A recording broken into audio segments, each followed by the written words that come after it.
안녕하세요. 15분 식사 멘토예요. 여러분들 잘 지내고 계셨죠? 오늘 날씨가 정말 추워요. 그래서 저도 모자 한번 써봤는데 어때요? 잘 어울리나요? 오늘은 편의점에 갔을 때 정말 다양한 바들이 나와 있는데 그 중에서 내가 원하는 바를 선택하는 방법에 대해서 얘기를 해보려고 해요. 식사하기 애매하거나 간단하게 먹고 싶을 때 바를 이용하고 싶어서 동네 편의점을 방문했거든요. 정말 다양한 제품이 나와 있어서 선택하기 쉽지 않더라고요. 비슷비슷해 보여도 내 목적에 맞는 제품을 선택할 수 있어야 되잖아요. 그래서 오늘은 내가 원하는 바 선택법에 대해서 알아보도록 하겠습니다. 자, 제가 방문해서 바를 이렇게 구매를 해봤는데요. 9가지를 제가 구매를 했더라고요. 이름 기준으로 구분을 해봤더니 일단 단백질 바를 제가 4가지를 구입을 했고요. 에너지 바라고 쓰여진 것을 5가지를 구입을 했어요. 자, 이름으로는 단백질 바라고 하면 왠지 단백질이 정말 많이 들어있을 것 같잖아요. 그런데 단백질이 정말 많이 들어있는지 한번 알아보도록 하겠습니다. 영양소 비교부터 한번 해볼게요. 단백질 바부터 알아보도록 하겠습니다. 양은 제일 작은 것이 21g이었고요. 제일 많은 것은 50g 정도가 됐어요. 양이 굉장히 다양한 편이었고요. 열량도 107에서 249칼로리로 굉장히 폭이 좀 넓은 편이었어요. 과연 단백질 양은 어떨까요? 정말 단백질이 많을까요? 알아봤더니 가장 적은 것은 한 개 먹었을 때 단백질이 2.5g 밖에 안 되는 거에서부터 12g까지 굉장히 그 폭이 넓었어요.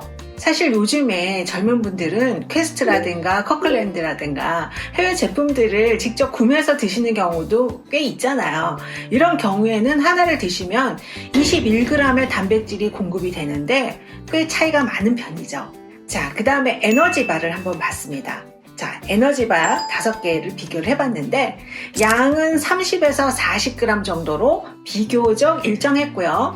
열량도 150에서 200칼로리 정도로 비교적 일정한 편이었어요. 자, 단백질은요. 가장 적은 것이 2에서 가장 많은 것이 6g까지 들어있었어요. 그래서 단백질 바라고 이름이 붙여져 있다라고 해서 꼭 에너지 바보다 단백질이 높은 것은 아니다 라는 사실을 알 수 있었습니다. 자, 그럼 내가 원하는 것은 무엇인가요? 단백질 보충을 원하시나요? 아니면 에너지 보충을 원하시나요? 단순히 어떤 하나의 잣대로 이건 좋고 저건 안 좋다라고 생각하시는 것보다는 내가 원하는 게 정확히 무엇인지를 놓고 거기에 부합하는 상품을 고르면 좋을 것 같아요.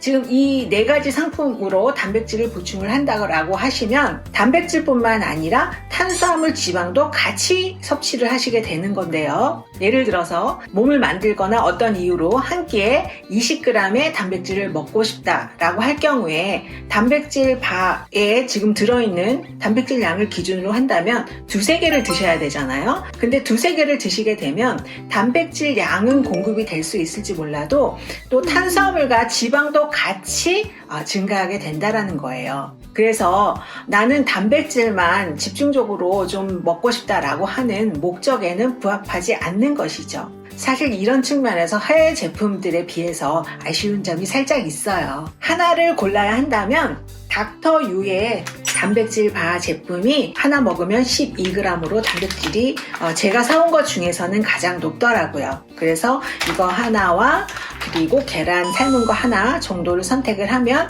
단백질이 약 18g 또 지방도 18g 정도 돼서 저는 그렇게 대안을 찾을 것 같습니다. 그리고 에너지 보충을 원할 경우 나는 단백질만 집중해서 먹는 것이 아니라 간식이나 한 끼 대신으로 먹고 싶다라고 할 경우에는 여기서 포인트, 탄수화물이나 단백질, 지방이 어느 한쪽으로 쏠려 있기보다는 가능하다면 골고루 들어있는 제품을 선택하시도록 말씀드리고 싶습니다. 그러기 위해서는 역시 또 영양 성분을 잘 보셔야 되는데요. 예를 들어서 닥터유의 단백질 바 같은 경우에 영양 성분 표시를 보시면 12g 단백질에 옆에 22%라고 쓰여져 있잖아요. 이 12g은 단백질이 12g이 들어있다라는 뜻이겠고요. 옆에 22%는 이걸 하나를 드시면 하루에 드셔야 되는 단백질 권장량의 22%를 드시게 되십니다 라는 뜻으로 보시면 되세요. 이런 기준 기준으로 탄수화물, 단백질, 지방이 가능하면 골고루 들어있는 제품을 선택을 한다라고 했을 때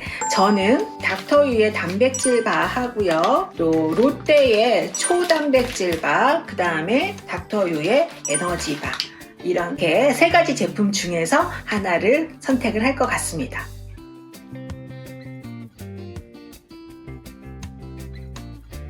그래서 슬기롭게 바를 선택하시기 위해서 4가지 팁을 말씀드린다면요. 첫 번째, 이름을 과신하지 말자. 단백질 바라고 이름이 붙어 있다고 해서 꼭 에너지 바보다 단백질 함량이 높은 것은 아니었다라는 거였어요. 두 번째, 영양성분표를 꼭 확인하자. 가끔가다 100g 기준으로 영양성분이 표시가 되어 있는 경우가 있어요. 이런 경우에는 우리가 100g을 먹는 게 아니잖아요. 하나를 먹는 것이기 때문에, 또는 2개를 먹는 것이기 때문에 한 개당 영양성분으로 환산을 해줘야 됩니다. 하지만 제가 구입해온 대부분의 제품에서는 한 개당 영양소가 표시가 되어 있었기 때문에 크게 걱정은 안 하셔도 될 것 같아요. 세 번째, 탄수화물과 당분량을 확인하자. 특히 저탄고지 다이어트를 하시는 분이라든가 혈당 관리를 하시는 분들은 꼭 확인하셔야 되겠죠. 네 번째, 칼로리와 지방을 확인하자. 특히 2개, 3개 드시는 경우에 단백질만 올라가는 것이 아니라 칼로리와 지방도 같이 올라간다는 점 잊지 마세요. 다양한 제품들 한번 알아봤는데요. 내 목적에 맞게 구매하시려면 조금 귀찮더라도 뒷면에 영양성분표를 꼭 보시는 습관을 가지도록 해주세요. 저도 식사하기 애매하거나 이럴 때 가방에 넣어갖고 다니면서 정말 잘 활용을 하고 있습니다. 자, 여기까지 유익하셨나요? 유익하셨다면 좋아요와 구독 꾹 눌러주세요. 그럼 다음 시간에 더욱 유익한 정보로 찾아뵙도록 하겠습니다. 안녕. 건강 조심하세요.